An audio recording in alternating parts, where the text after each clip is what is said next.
Naku, krisis na naman! Sobrang hirap talagang magkasakit. Sa katunayan, ang ilan sa ating mga kababayan ang nauubos ng ipon sa kakabayad ng hospital bill. At kadalasan, or minsan, kulang pa nga ito. Naku, kaya imbes na makarecover ka, lalo kang magkakasakit sa patong-patong na bayarin. Buti na lang may sagot ang DSWD dyan, or ang Department of Social Welfare Development. At ito ang AICS na paboritong word, AICS. Assistance to Individuals in Crisis Situations.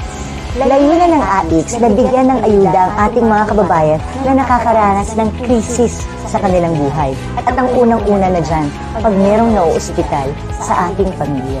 Nagbibigay po ng guarantee letter ang DSWD sa mga ospital, gobyerno man o pribado pagkapag tayo ay nangangailangan ng tulong.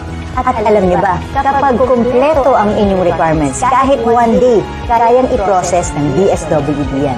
I-issuehan nila ng guarantee letter ang ospital kung saan kayo may hospital bill. O diba? O ito pa, kahit mga orthopedic cases, merong mga accredited institutions ang DSWD kung saan pwede na rin nating bilhin ang bakal through guarantee letter.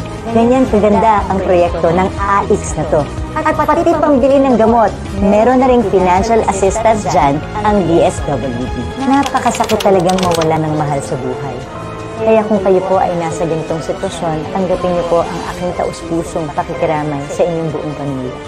Ito ay krisis talaga, lalong-lalo na kapag ang nawala sa buhay natin ay ang breadwinner ng ating pamilya. Hindi biro ang kakaharaping hamon ng ating pamilya kapag nangyari ito, at pati basic necessities natin maapektuhan tulad ng pagkain, pag-aaral ng ating mga anak, kalusugan at marami pang iba. Kaya naman gumawa ng paraan ng ating pamahalaan sa pamamagitan ng DSWD upang kahit papano maibsan ang pinagdadaanan ng krisis. At ito nga po uli ang AICS. Meron pong burial assistance na ino-offer ang DSWD para makatulong po sa atin sa pagbayad sa punerarya o kaya pagpapalibing sa ating mahal sa buhay. Napakatindi man ang krisis na inyong pinagdadaanan, kapit lang at tatagan ang inyong kalooban.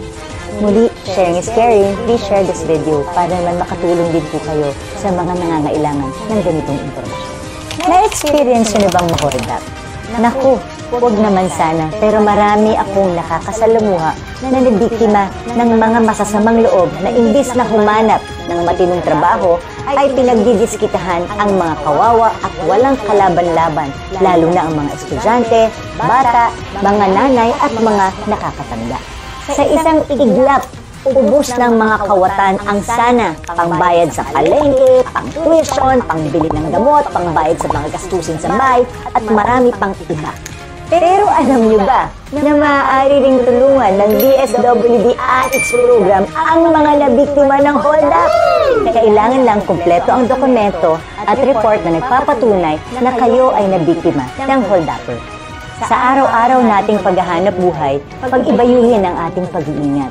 At kung sakali man na tayo ay ma-hold up, huwag naman sana. Laging tandaan, hindi worth it na isakripisyo ang ating kaligtasan o buhay para sa kahit anumang halaga na mawawala sa iyo. Ang importante pa rin, safe ka at buhay ka.